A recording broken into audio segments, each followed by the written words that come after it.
O dia vai chegar, estou me preparando, porque antevi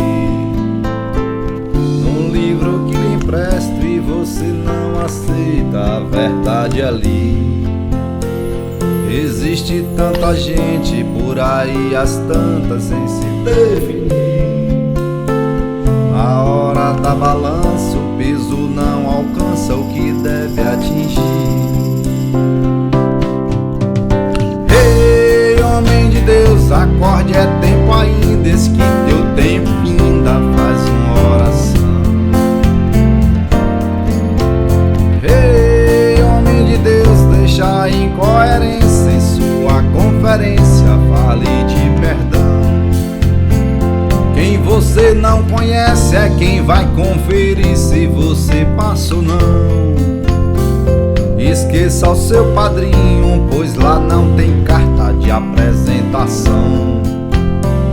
O que vai influir é o bem que você fez ou deixou de fazer.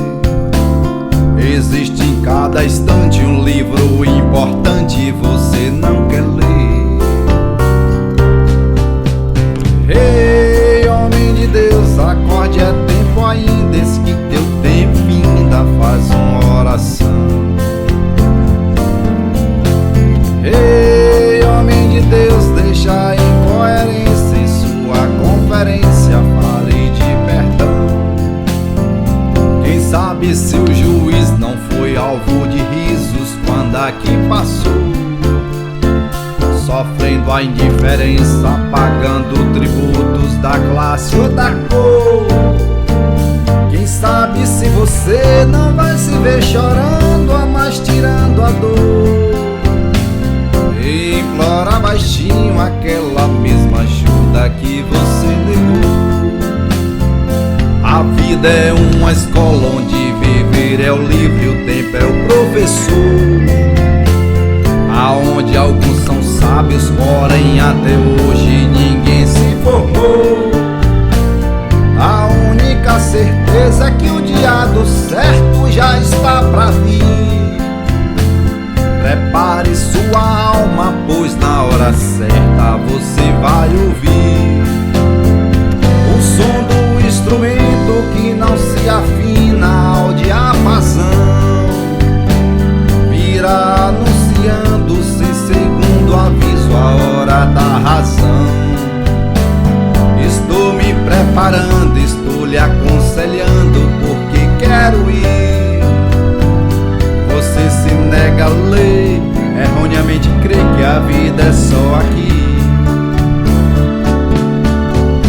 Ei, homem de Deus, acorde, é tempo ainda, eis que teu tempo finda, faz uma oração. Ei, homem de Deus, deixa a incoerência em sua conferência, fale de perdão.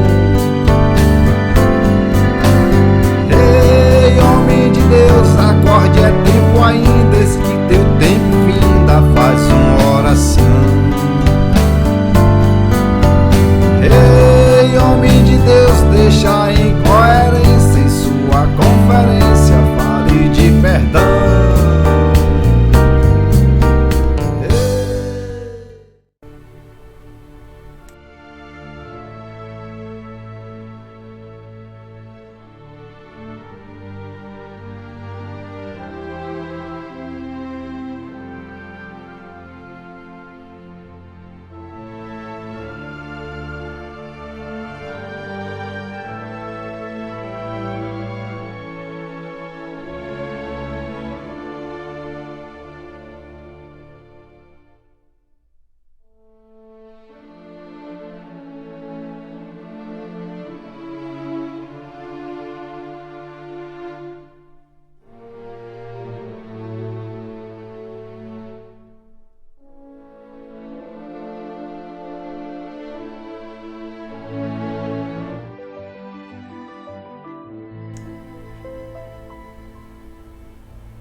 Olá, queridos amigos, muita paz, que a paz do nosso querido Mestre esteja em nossos corações, que a espiritualidade boa, que nos ajuda na divulgação da doutrina espírita esteja conosco nesse instante, nos trazendo paz e luz no coração.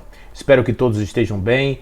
Estamos aqui todos reunidos aqui, nós, em nome da Confraternização Espírita Baiana, essa nossa casa que nos recebe sempre com tanta alegria, sempre com tanta harmonia, com tanta paz. E nós vamos trazer hoje aqui um tema que eu acho que é do interesse de todos, porque ele é um tema de grande relevância. Vamos falar sobre mediunidade e pensamento, não é? Será que tem a ver mediunidade com pensamento? Será que essas duas coisas se combinam? Vamos falar um pouquinho sobre isso, né? Porque, afinal de contas, o que é a mediunidade? A mediunidade é uma característica biológica, está presente no corpo físico e no corpo perispiritual, e, portanto, seria uma habilidade que determinadas pessoas possuiria em determinados aspectos, revelando, melhor dizendo, a sua capacidade interdimensional, a sua capacidade de relações interdimensionais, transdimensionais, ou seja, a capacidade de ter contato com o mundo espiritual e fazer-se de médium, ou seja, intermediário, mediador, medianeiro entre o mundo espiritual e o mundo encarnado. Portanto, a mediunidade é uma faculdade que existe ordinariamente em todos os seres, encarnados e desencarnados. Sim, existem fenômenos mediúnicos relatados em reuniões realizadas no plano espiritual com espíritos, recebendo outros espíritos, incorporando outros espíritos, por que não? Porque são consciências desdobradas, são consciências transportadas para um outro aparelho, que é o aparelho do médium, o aparelho psicofísico do médium que está ali recebendo aquelas influências mentais do espírito comunicante, e a partir dessas influências e a partir das características da mediunidade daquele médium, haverá um fenômeno, haverá uma manifestação, portanto, que se mostrará naquele local, daquele jeito, daquela forma que foi pensada, planejada na reunião específica. Muitas vezes acontecem situações inusitadas. O sujeito está no lugar que é um lugar que não é muito adequado, mas mesmo assim ele permite de alguma forma, ou as suas condições não são muito favoráveis para o controle, o fenômeno eclode e de repente acontecem situações onde o indivíduo vai precisar de um socorro, vai precisar de um apoio, de um suporte para poder ultrapassar aquela fase que ele está se encontrando ali da comunicação do fenômeno em si instalado.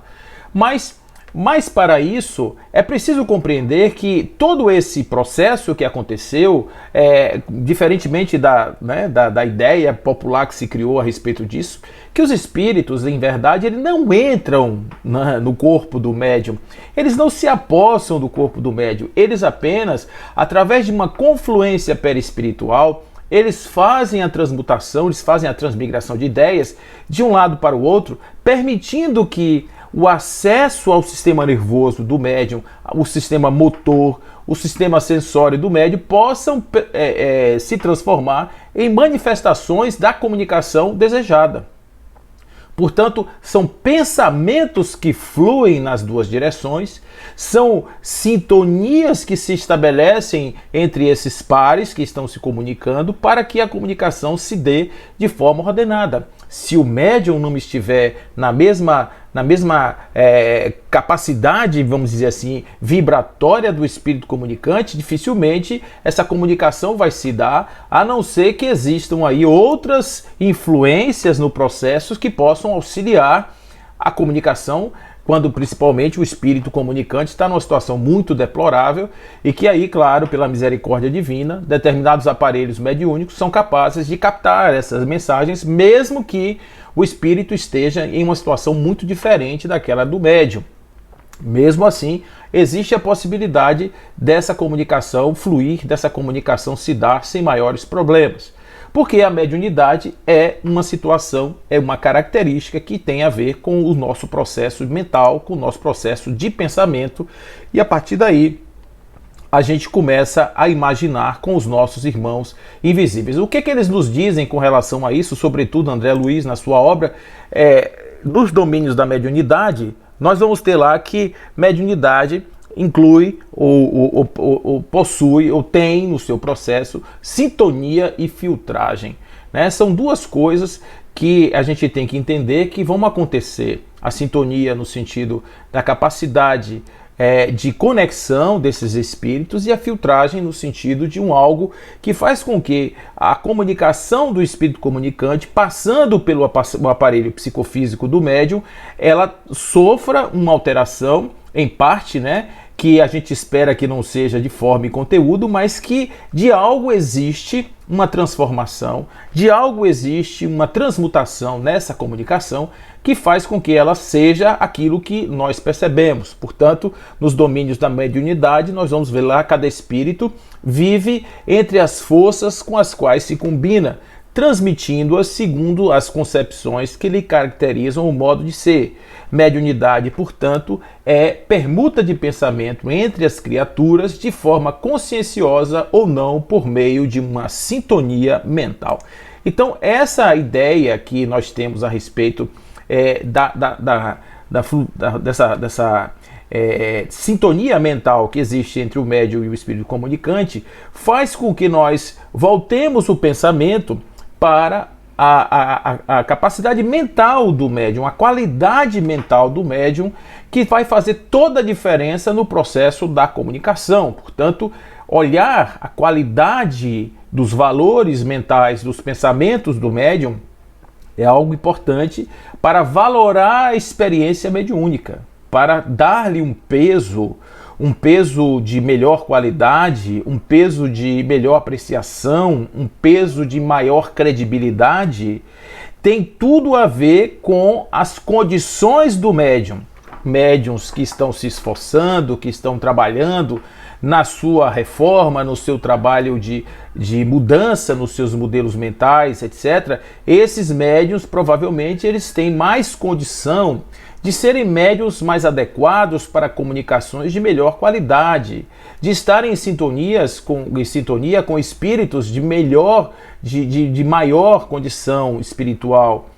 Claramente, porque aqueles que estão com padrões vibratórios baixos, aqueles que estão ainda presos às injunções de um campo físico muito denso, muito difícil, esses médiuns, eles estão mais favoráveis, suscetíveis a receberem comunicações de espíritos dessa ordem, espíritos zombeteiros, espíritos que vão se aproveitar daquela condição do médium para dar comunicações pseudo-sábias, né? Então, quando a gente olha lá na escala espírita, o pseudo-sábio, ele está numa condição inferior ao poltergeist. Aí você diz assim, meu Deus, olha lá, aquele que bagunça, que joga as coisas para cima, que precisa desses efeitos, eles estão numa categoria ainda melhor do que o próprio espírito pseudo-sábio. Esses pseudo-sábios são perigosos, são ardilosos, porque eles sabem exatamente, planejam o que eles estão fazendo, né? Eles têm uma consciência da sua ação, e por isso eles fazem de uma forma que pareça ser bom, mas em verdade existe ali todo um conteúdo passando por trás, uma boiada que está passando por trás, sem que a gente perceba, a boiada das mensagens subliminares, a maldade subreptícia. Então, quando a gente não está preparado psicologicamente, mentalmente, culturalmente, somos alvos fáceis dessas comunicações que criam tantos problemas. Se nós formos olhar o próprio livro dos médiuns, por que Allan Kardec escreveu aquele livro?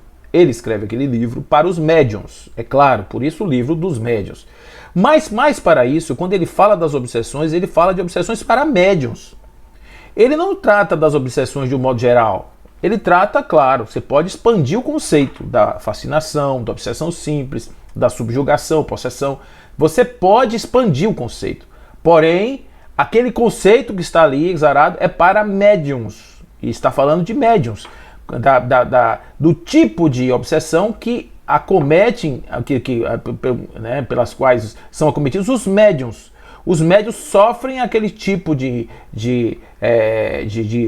obsessão. Então, a partir daí, a gente começa a entender que Allan Kardec percebe que os médiuns têm uma capacidade maior de serem influenciados do que os outros que ordinariamente também o são. Se nós olharmos na nossa questão 459, famosíssima questão, influem os espíritos em nossos pensamentos e em nossos atos, muito mais do que imaginais, influi de tal ponto que de ordinário são eles que vos dirigem. Isso é a questão 459, peço desculpa aí porque a gente está com uma questão de ajuste aí dos slides, mas eu estou lendo aí para a gente compensar essas diferenças. Muito bem, então essa questão ela é muito importante porque ela, interpretada assim rapidamente, pode dar a ideia de que os espíritos nos dominam o tempo inteiro. Isso não é verdade, não é verdade. O de ordinário que está ali, né, o comum que está ali, aquilo que é o senso comum, que é a percepção que vai acontecer, isso tem a ver com quantidade muito frequente. Então é frequente. Por quê? Porque nós estamos mais no estado de invigilância do que no estado de vigilância. E em estando no estado de vigilância, nós somos mais suscetíveis a sermos tragados por essas influências. Então, observe, uma pessoa que não tem a mediunidade ostensiva, vamos chamar assim, né, que é o nome que se dá, não sei se esse é o melhor nome não, mas é o nome que se deu. Aquela pessoa cuja mediunidade ela se dá em regularidade, se dá com frequência, se dá de maneira voluntariosa, volitiva. Nesse caso, existe aí aquilo que é chamado de médium característico, porque todos somos médiums, né? A mediunidade é uma faculdade, já disse, biológica, todo mundo que tem corpo perispírito tem alguma coisa da mediunidade, até porque de ordinário nós somos intuídos pelos nossos companheiros que são chamados mentores. E isso é um fenômeno mediúnico, isso na verdade é um fenômeno espiritual, né? Nós temos contato com os espíritos. Mas nesse caso especificamente aí, esse contato espiritual não necessariamente é com o mentor, pode ser com qualquer um que venha passando pela avenida e que ache nossa porta mental aberta. E aí, claro, se a gente está com essa sintonia estabelecida, esses irmãos vão se aproximar com suas energias similares, fortalecendo aquilo que nós poderíamos chamar de vibrações compensadas que Divaldo e Raul Teixeira vão explicar no livro de Diretrizes de Segurança, né? Essas vibrações compensadas. No caso de Chico, por exemplo, o resultado de uma vibração compensada era a vibração de Chico com a vibração de Emmanuel produzindo uma onda de maior volume, amplificada, seria uma onda amplificada.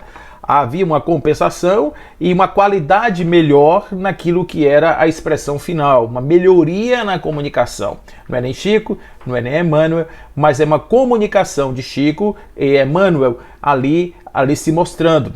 Então, essa vibração compensada, ela pode ser para um sentido positivo, mas pode ser também por um desastre total da comunicação, como a gente vê acontecer em alguns casos, né? A gente vê comunicações assim muito ruins, muito de baixa qualidade, e portanto isso realmente isso mostra o quanto a gente tem que estar preocupado com esse tipo de coisa.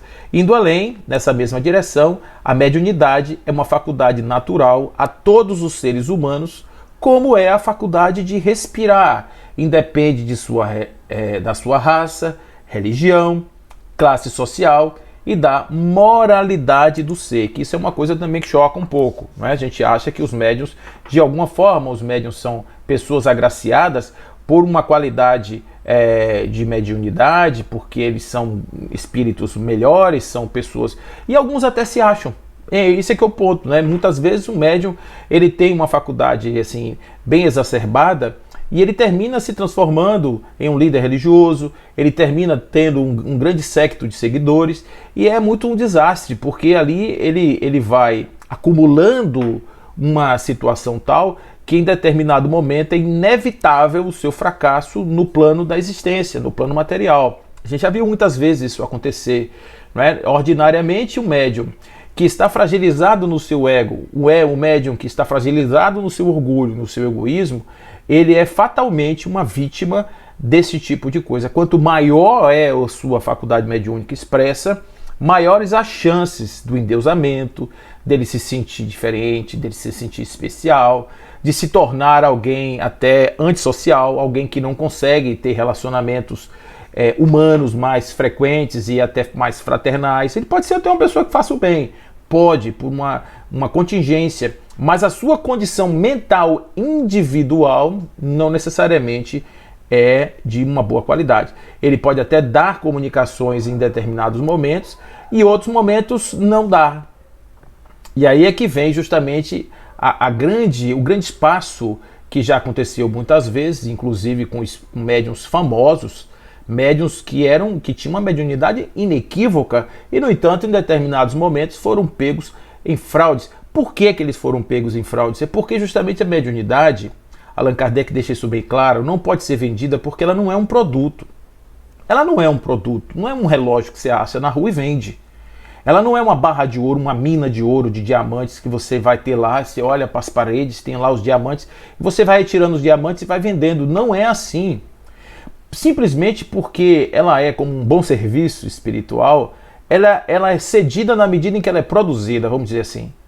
Então, se ela não é cedida, ela não pode ser produzida. Então, se naquele dia em especial o médium não consegue a comunicação e ela foi fruto, por exemplo, de um negócio que ele fez, vamos supor, ele vendeu uma consulta espiritual e confiando que ele receberia a presença de um espírito que iria dar uma comunicação X, mas naquele dia aquele espírito não vem.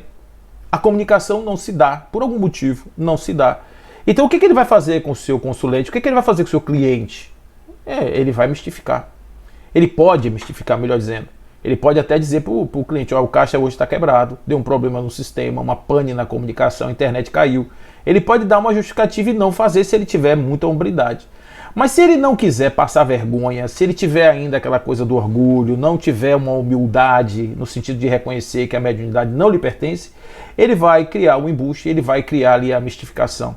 E aí é que entra justamente, às vezes, que o fenômeno mediúnico ele é desqualificado muitas vezes por causa justamente dessas coisas. A incompreensão de que o padrão do médium tem a ver com a durabilidade da sua faculdade mediúnica.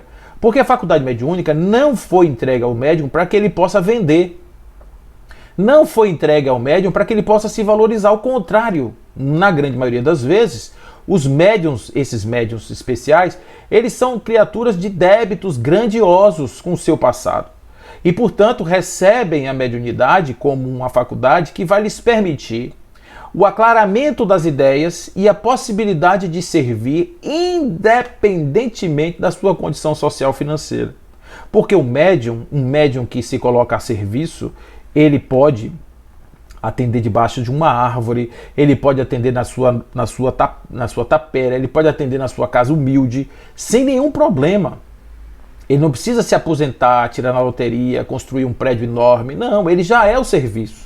Ele é o porta-voz do serviço. Basta que ele esteja presente, basta que ele esteja, de certa forma, disponível e basta que ele seja um veículo dúctil, um veículo fluido, né? Para que a comunicação se dê de forma ordinária, para que a comunicação se dê de forma tranquila. Então isso é uma coisa importante porque muitas vezes a gente acha que a mediunidade ela vai acontecer no momento que eu sento na cadeira fazer uma reunião, por exemplo. Então eu sento ali para dar uma comunicação, aí eu me concentro, fecho os olhos, vem as pessoas, toca aquelas músicas, acende aquelas luzes, a partir dali tudo muda. Será que é assim mesmo que funciona? O que vai acontecer com todos as minhas ocorrências do dia? O que vai acontecer com todas as minhas raivas? O que vai acontecer com todos os meus ressentimentos? O que vai acontecer com toda a minha frustração? Será que eu tenho essa capacidade e essa habilidade mental de colocar numa caixinha, agora à noite não, agora à noite eu não vou pensar nos meus problemas, agora à noite eu não vou pensar nas minhas carências, agora à noite eu não vou pensar nas minhas debilidades, não, eu vou pensar só nisso aqui. Será que eu consigo? Se eu tenho essa possibilidade, ótimo, porque é assim mesmo. Eu vou a serviço, doar-me, o meu coração e o meu amor será de tal sorte superior a essa capacidade, a essa quantidade de coisas ainda negativas que eu carrego comigo, essas pedras que eu arrasto atrás de mim. Então, esse meu amor superior, essa minha capacidade, a minha vontade de dar-me em serviço ao outro faz com que a minha qualidade de serviço apague ou pelo menos oblitere por momento aquilo que poderia impedir que a minha comunicação se desse de maneira melhor. Então, Mas a maioria de nós pode não ter essa mesma fluidez, pode não ter essa mesma capacidade, pode não ter essa mesma condição. Por isso, a gente tem que estar vigilantes no dia da comunicação, não somente isso, nos intervalos entre uma e outra, que aí pode durar uma semana, pode durar um mês, pode durar um ano, porque é justamente nesse lugar que eu vou começar a exercitar a chamada higiene mental. Eu vou começar a fazer aquilo que é necessário para que, nos momentos em que eu esteja ali disponível para o processo, eu esteja com a mente serena, com a mente mais quieta, a mente mais tranquila. Porque se assim não for, se eu não tivesse exercício, se eu não tiver a prática cotidiana do perdão, se eu não tiver a prática cotidiana da caridade, da indulgência, se eu não tiver a prática cotidiana do olhar para mim de uma maneira mais humilde, eu provavelmente, no dia da reunião, especificamente naquela hora, naquele lugar, eu serei somente um personagem tentando fraudar, vamos dizer assim, aquilo que é a natureza. A natureza. O processo, observe bem, isso não tem nada a ver com santidade, isso tem a ver com mecânica dos fluidos, vamos chamar assim, que é Allan Kardec talvez chamasse isso de mecânica dos fluidos, na época ele usou esse nome. Tem a ver com sintonia, tem a ver com ondas eletromagnéticas, tem a ver com capacidade de sintonia mental, tem a ver com ressonância mental, tem a ver com essas propriedades específicas daquilo que está para além da matéria, aonde o pensamento se insere de maneira construtora. O pensamento é construtor para além do físico. Então a gente sabe que o pensamento ele constrói nas zonas chamadas de o mundo, onde existem as formas pensamento, onde o nosso pensamento é modelador, principalmente quando ele é reiterado, ele é carregado de sentimentos, ele tem uma força muito grande, ele plasma nesse lugar, nesse plano, imagens que são arquétipos de sentimentos, de intenções, e que eles, carregados dessa energia, eles ressoam essa energia nos seus pontos de sincronia. Olha o que eu vou explicar isso de uma outra forma, que talvez eu não tenha sido feliz. Para ficar bem claro, o meu pensamento torna-se de tal sorte formador de uma unidade geradora de energia de mesma característica, que vai o tempo inteiro ficar ressoando em minha cabeça aquela imagem negativa deletéria que eu utilizei para formar aquela forma, para dar aquela forma, para constituir aquela forma. Eu monto um modelo no plano extrafísico com a minha mente, carrego de emoções, e essas emoções elas vão ficar ressoando sobre mim. Por quê? Porque eu tenho sintonia com isso, foi eu que criei. Isso é auto-obsessão, gente, o nome disso. Não é entidades, não tem entidades do lado de fora. O que existe é um processo mental meu, tamanha necessidade. Porque a pessoa pode dizer assim, mas eu não sou médium, não tenho que me preocupar com isso. Tem, todos nós temos. Todos nós temos essas entidades que nós criamos naquilo que nós poderíamos chamar de egrégora, naquilo que nós poderíamos chamar de campo mental do indivíduo, aonde nesse campo nós somos dioturnamente, persistentemente, continuadamente, nós somos assistidos pelos nossos próprios pensamentos. Então o pensamento é modelador, o pensamento cria sincronia, o pensamento cria ressonância, o pensamento combina-se com outros pensamentos para formar outras formas, através de um processo de vibrações compensadas, e isso tudo vai resultar no meu chamado campo totalitário, que é o meu campo que inclui o meu eu psíquico consciente atual, o meu estado do ego presente e mais todas as influências mentais que eu recebo diuturnamente, que eu recebo cotidianamente e que estão o tempo todo no meu redor.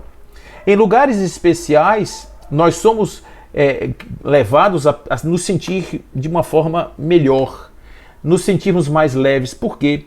Porque naquele lugar formou-se de tal forma uma energia que quando eu entrei ali, aquela energia ela é uma superior à minha. Então ela vem em cima da minha energia, modula a minha capacidade, a minha mente naquele momento, e a partir daí eu entro em sintonia com outro padrão que não o meu ordinário.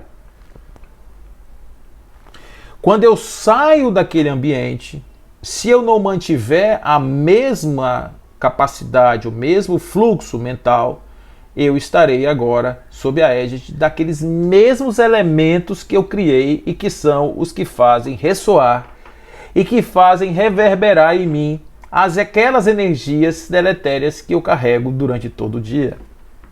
Muitas vezes você não tem motivo nenhum para estar triste e está. Muitas vezes você não tem motivo nenhum para estar para baixo e está. Muitas vezes está tudo legal do lado de fora, mas você não está se sentindo bem. É porque naquele momento você está mais sendo abastecido por esse grande banco de energias negativas do que pelas perspectivas de um novo pensamento, de uma nova vibração, de um novo modelo. Tudo isso tem a ver com os mesmos mecanismos da mediunidade. Mediunidade, o que diferencia um fenômeno mediúnico, uma influência espiritual, uma influência energética, de um processo mediúnico para uma obsessão é o grau de presença do indivíduo na experiência. Quanto mais presente o indivíduo estiver na experiência, menos obsidiado ele está. Quanto mais obliterado da visão, quanto mais cego naquele momento, ele não enxergando e não percebendo que está sob o jugo de um processo obsessivo, mais obsidiado ele está. Então o que diferencia não é a influência, porque a influência pode ser grande, mas é o processo de consciência e presença da pessoa aqui. Porque se você sentar numa cadeira, por exemplo, para dar uma comunicação, e você receber um espírito de um suicida, por gentileza, chegando a você e se apresentando a você, dando a oportunidade de ser doutrinado, naquele momento não quer dizer que você esteja sendo obsidiado por um suicida, embora você possa manifestar as emoções dele, o choro, a tristeza, você possa até sentir isso no seu corpo, mas isso não é uma obsessão. Por quê? Porque o médium está consciente de que o seu trabalho ali é receber um espírito que está numa condição debilitada e que, portanto, essa comunicação ela vai se dar dentro de um processo que ele conhece, que tem domínio, etc. E está presente na experiência. Mas, por outro lado, se ele, sem querer para quê? De um dia para o outro, ele acorda com uma tristeza localizada que ele não consegue identificar onde, com uma vontade negativa em relação à vida, com essas percepções todas, é claro que ali existe mais do que simplesmente uma influência. Existe uma capacidade obliterada do ser em estar presente e, portanto, caracterizada a obsessão. E quanto maior é a sua ausência, maior é a presença do espírito obsessor. Percebe que não estamos falando de fenômenos diferentes. Quando eu estou recebendo a vibração do meu processo mental, quando eu estou captando essa onda mental que está vindo sobre mim, ela está vindo pela mesma via, pelo mesmo mecanismo, pela mesma estrada e porta que o mecanismo da obsessão, que o mecanismo da mediunidade, porque é a mesma coisa. Qual que é esse princípio? O princípio que a mente ela está aberta para receber influências extrafísicas, extracorpóreis, ou seja, você pode, fora do seu corpo, receber essas energias que vão chegar a você e a partir daí você tem afetados os seus sistemas, o seu sistema nervoso, o seu sistema endócrino, os seus sistemas biológicos que são responsáveis pela sua homeostase, pela questão biológica, pela questão do funcionamento do seu corpo. Então, isso daí é o que caracteriza o processo, né?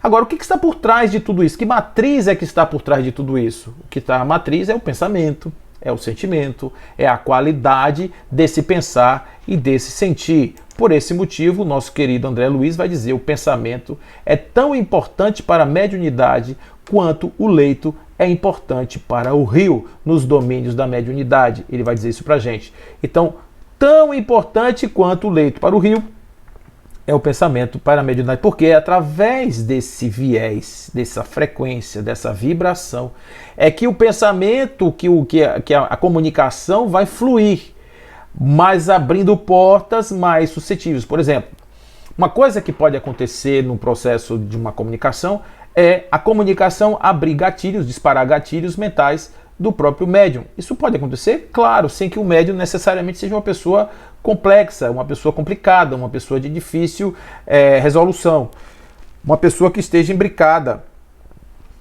com questões mais grosseiras, vamos dizer assim, da vida. Não, ele está simplesmente ali como um ser humano, apresentando faculdades ainda mal resolvidas do seu inconsciente que não necessariamente iriam lhe incomodar nessa vida, mas que ressoam ali, aparecem ali porque gatilhos importantes foram disparados e janelas foram abertas que não necessariamente seriam abertas agora. Pode ser que o médium tenha percepções e não se sinta muito bem em uma determinada situação por causa disso, porque ele percebeu nele algo que não foi legal. Mas observe que é onde está a misericórdia divina, que ao invés de simplesmente querer obliterar isso, entender isso e perceber que dor é essa, perceber que lugar é esse que doeu, e qual é a origem e de certa forma a característica dessa dor, pode dar a ele a possibilidade de visitar um conteúdo da sua sombra que não seria visitado nessa vida, que não teria possibilidade de ser acessado nessa vida e, no entanto, agora está disponível para seu escrutínio, para o seu pensamento, para a sua razão, para o seu ressignificar. E quem sabe ele se liberta em outras possibilidades existenciais de conflitos que poderiam esperá-lo ali na esquina. Então, em qualquer hipótese, esses movimentos eles são sempre despertadores quando nós estamos em presença. Repare, gente, é presença. O nome disso é presença. Se eu recebo uma comunicação e não ligo para ela, isso é ausência. Se eu não faço nenhuma mentalização sobre o que aconteceu comigo, isso é ausência. Se eu não consigo entender a origem dos meus sentimentos negativos que estão aflorando sem motivo nenhum, isso é ausência. O que é presença? Presença é quando eu estou consciente de que essas coisas estão aí, consciente de que essas coisas são fruto desse grande conjunto, desse grande manancial de pensamento e forças que agem sobre mim e, mais do que tudo, disponível para fazer revisitações e fazer mergulhos profundos no meu eu para que eu possa, então, resolver questões que possam estar aí impedindo o meu processo de evolução, o meu processo de crescimento. Presença. Então, o pensamento ele não vai ser controlado porque ninguém controla o pensamento, né? Segundo as estatísticas, que eu não sei como é que conta isso, mas vai que tem 96 mil pensamentos por dia. Desses pensamentos, uma grande quantidade, a maioria, muito mais do que a metade, representam pensamentos sem muita importância, na verdade fora de um foco, desviam mais do que concentram, são dispersivos. E, portanto, podem estar no seu conjunto aí carregando pensamentos deletérios, pensamentos de mortificação, aquelas crenças mórbidas que nós temos tantas aí e gostamos de nos apegar. Pode ser que na grande maioria do pensamento a gente passe mais tempo pensando nessas coisas do que na realidade objetiva que nós estamos vivendo.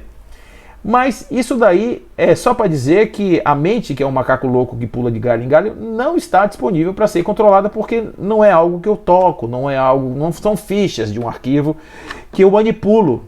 Não, são energias psíquicas que pulam na mente por conta das fragilidades, das janelas, etc. É como se fosse uma constelação onde cada um desses conteúdos com sua energia encontrasse o seu momento de chegar à tona, de tomar, digamos assim, um foco daquilo que seria um eixo de observação do indivíduo, que seria um apontador do indivíduo.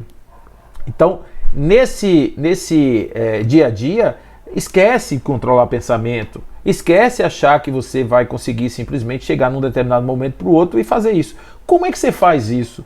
Você faz isso no exercício da limpeza e da redução da quantidade de energias influenciadoras, negativas, que poderiam estar impedindo o seu pensamento de fluir mais positivamente e mais presente. A presença faz com que a gente tenha isso, e isso lá no Evangelho tem uma frasezinha que Jesus usa com seus discípulos, que nós também gostamos muito de usar, que é o vigiai e orai. Vigiai e orai significa o tempo inteiro estarmos prestando atenção na nossa comunicação, no nosso pensamento, nos valores que carregamos, nas coisas que conseguimos montar em nossa mente, e a partir daí a gente vai desenvolvendo o nosso modelo de pensar.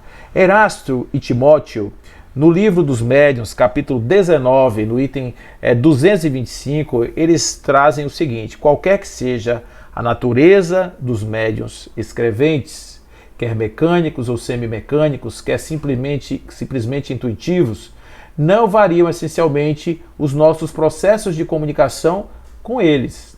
Olha só o que eles estão dizendo aqui. De fato, nós nos comunicamos com os espíritos encarnados dos médiuns da mesma forma que com os espíritos propriamente ditos, tão só pela irradiação do nosso pensamento. Viu o que eu falei?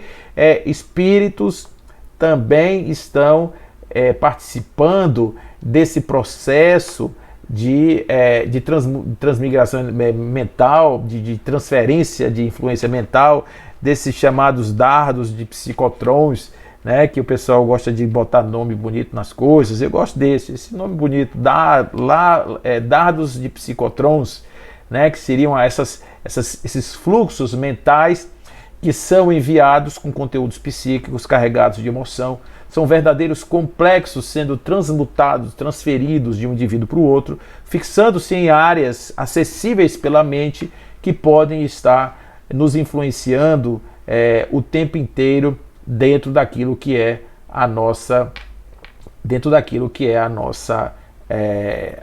realidade cotidiana. Então, pensamento é matéria mensurável. Pensamento, ela está na mesma ordem das energias que nós podemos captar no universo e compreender. Por que é mensurável? Porque você consegue entender a intensidade dele.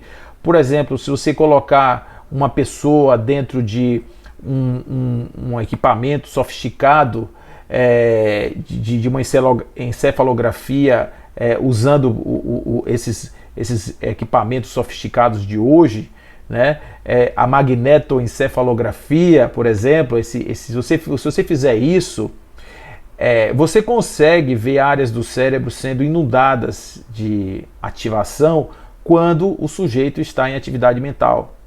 E essas áreas mentais, essas áreas do cérebro que são ativadas, elas são centros de irradiação de ações no corpo que vão derivar depois, a posteriori, em reações fisiológicas.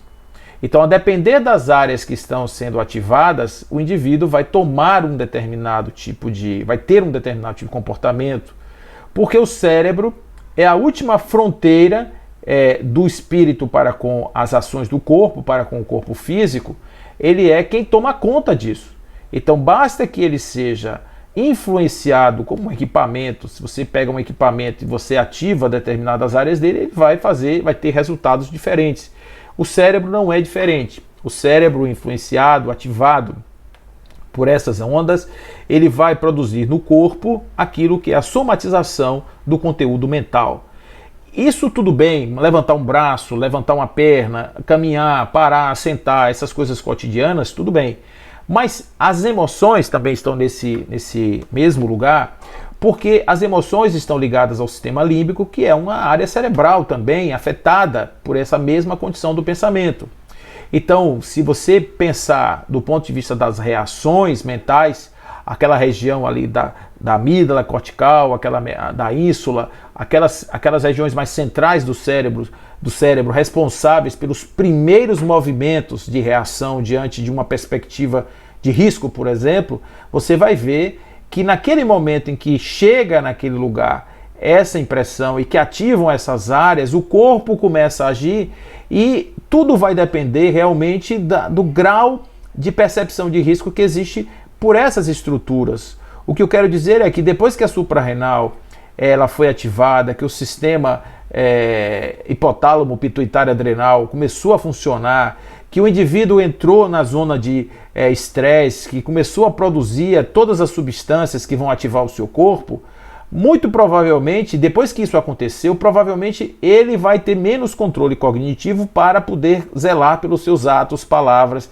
enfim, ele vai estar sequestrado, conforme vai dizer o Dr. Daniel Goleman. Quanto mais profundo for esse ataque, quanto mais ativo estiver esse sistema, menos controle mental ele terá para poder intervir.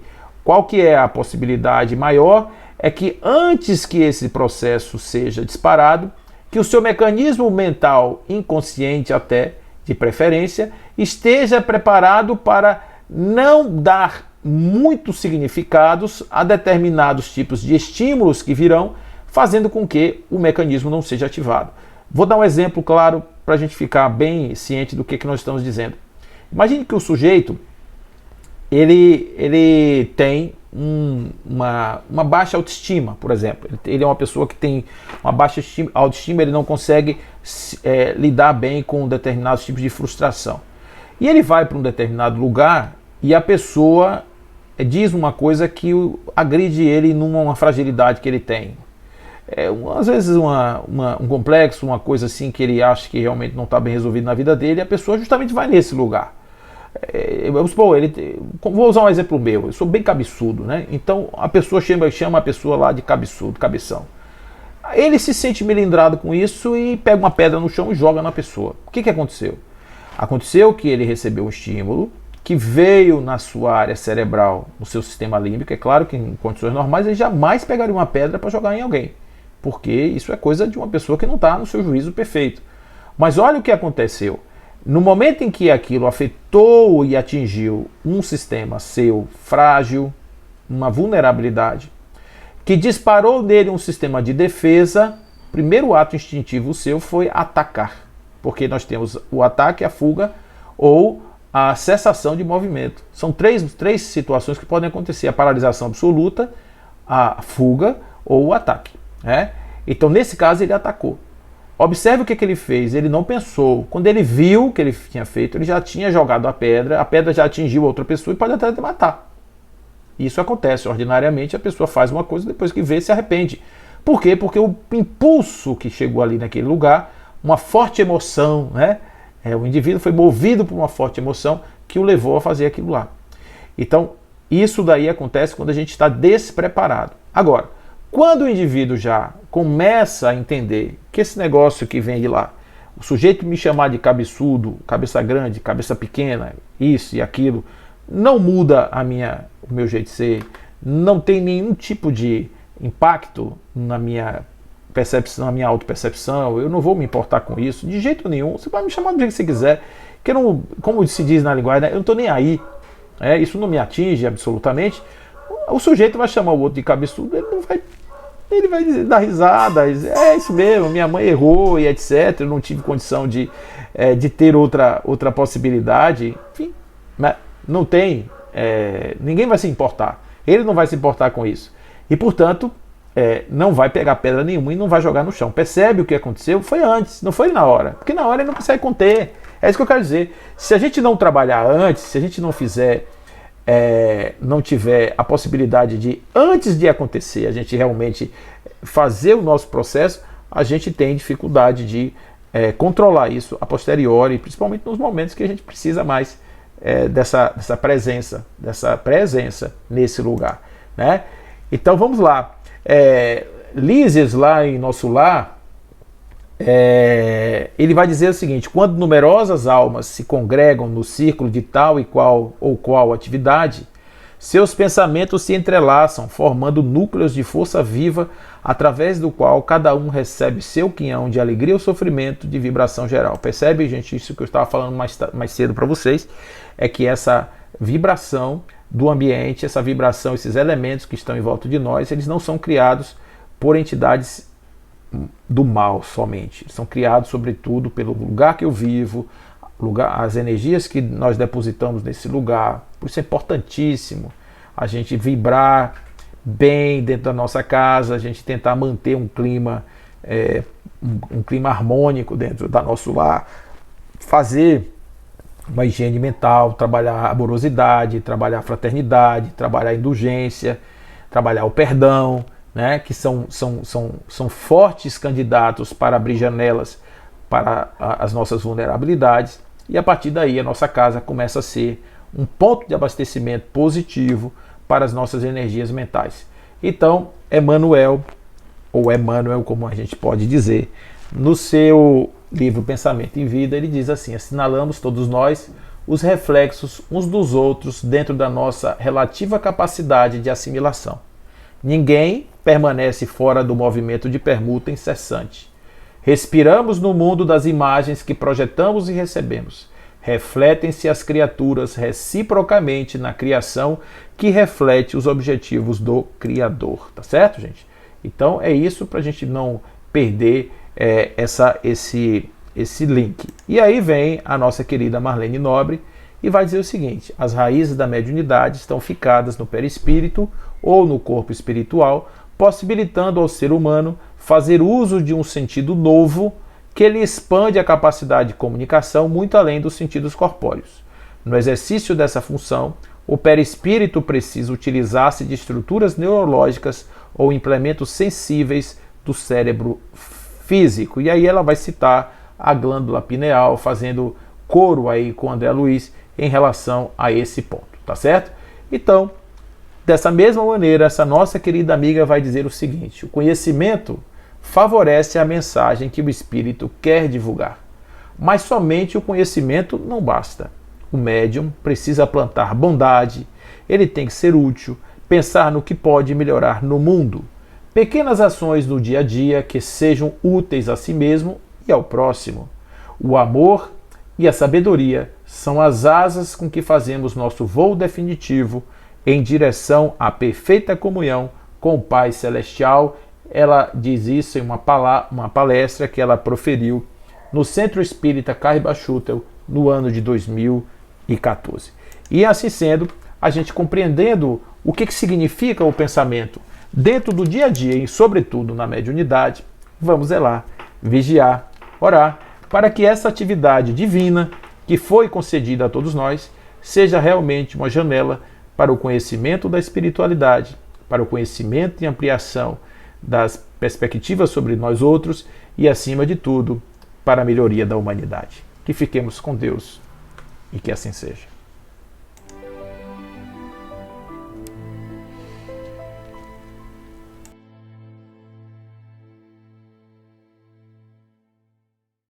Vamos orar.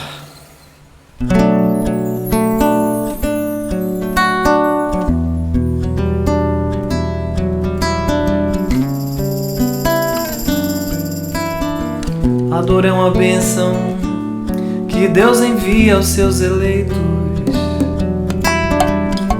Não vos aflijais, portanto, quando sofrerdes, mas pelo contrário bendizei a Deus Todo-Poderoso, que vos marcou com a dor desse mundo para a glória no céu. Sede pacientes, pois a paciência é também caridade,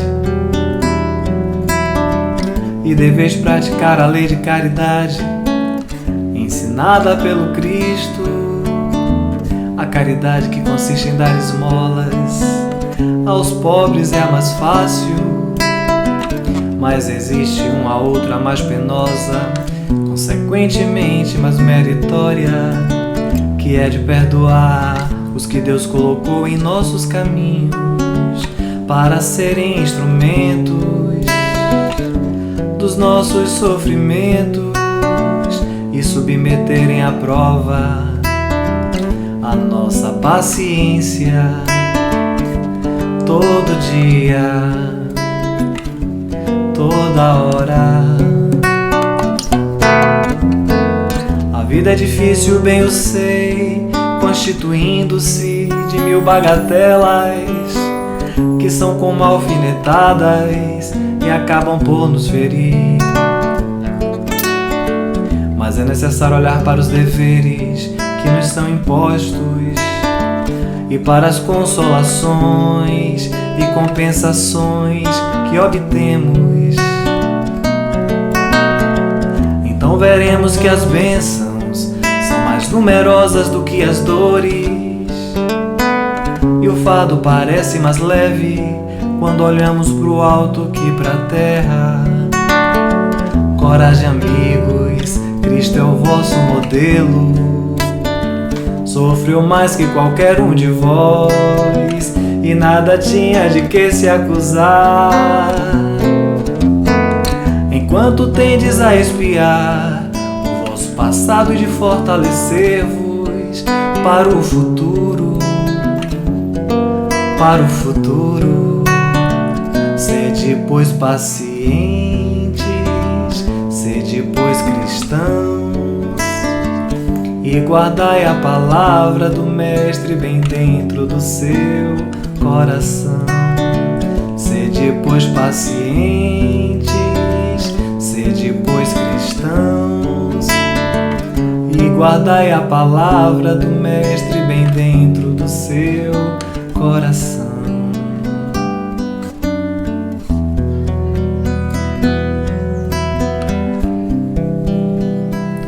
Do seu coração.